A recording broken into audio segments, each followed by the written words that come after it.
Hi guys! So today ang i-share ko na recipe sa inyo ay ang caramel popcorn at ang butter popcorn. So, let's start! Para sa ating butter popcorn, ang ating ingredients ay butter at syempre ang corn kernel at salt. Ang una natin gagawin guys ay magme-melt tayo ng butter. Kailangan maraming butter. Mas masarap yung maraming butter sa butter popcorn. Ayan. I-melt lang natin to. Pag na-melt na ang butter, ilagay na natin ang corn kernel. So, isoak lang natin siya ng konti para talagang kumapit yung lasa ng butter dun sa corn kernel.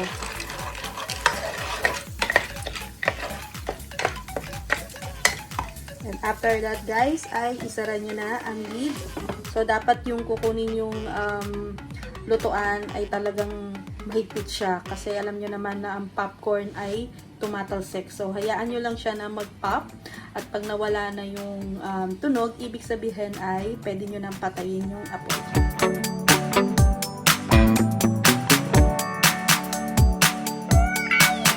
Pag malamig na siya guys, lagyan na siya ng salt. Konti lang guys. Kasi ayaw natin bawala yung lasa ng butter.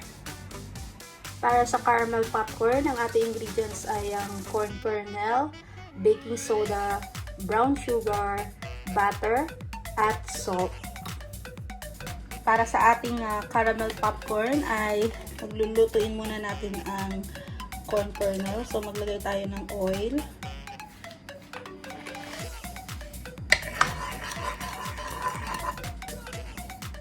Pag mainit na, guys, ilagay natin ang corn kernel.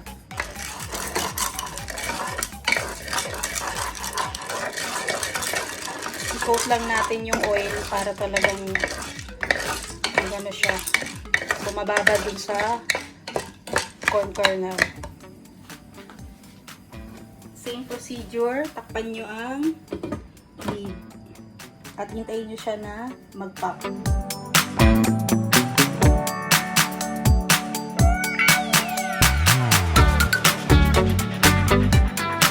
Pagluto ng ating popcorn ay mag-melt tayo ng butter.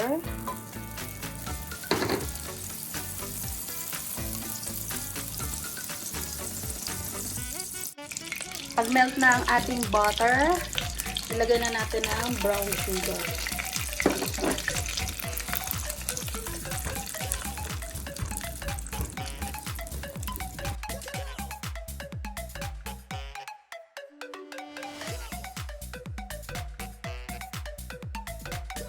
So, hayaan nyo lang na mag-melt yung brown sugar. Continuous stirring siya guys kasi ano siya, baka magdikit-dikit siya.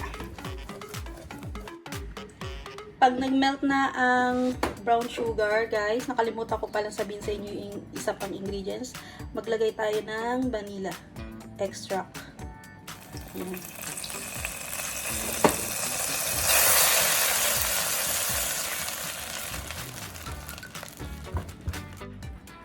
Konting salt para mag-balance yung lasa. Konti lang.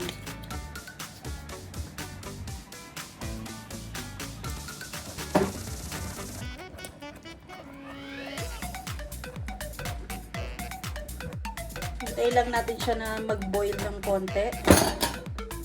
Pag nagbo-boil na siya guys, maglagay kayo ng baking soda.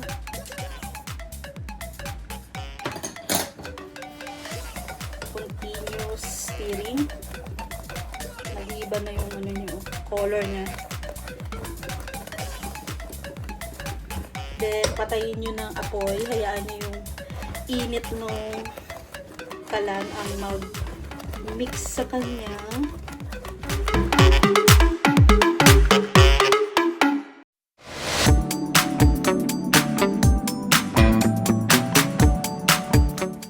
Then, ilagay na natin yung popcorn.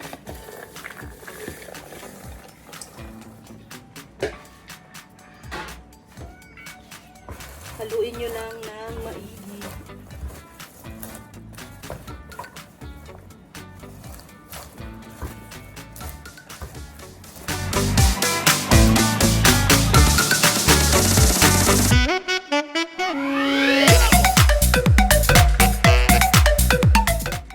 ilagay nyo siya sa isang tray at dito nyo na lang siya palamigin, guys. Kasi kapag doon nyo sa kalan nilagay, magdidikit-dikit siya. So, mas maganda. Ito medyo mainit pa ng konti pero ano naman, tolerable naman yung init niya. So, hayaan nyo lang siya na lumamig dyan bago nyo i-serve. And that's it, guys. Ayan ang ating recipe ng caramel popcorn at butter popcorn. So, sa uulitin ulit, guys. Maraming salamat sa panonood sa aking channel. Paalam!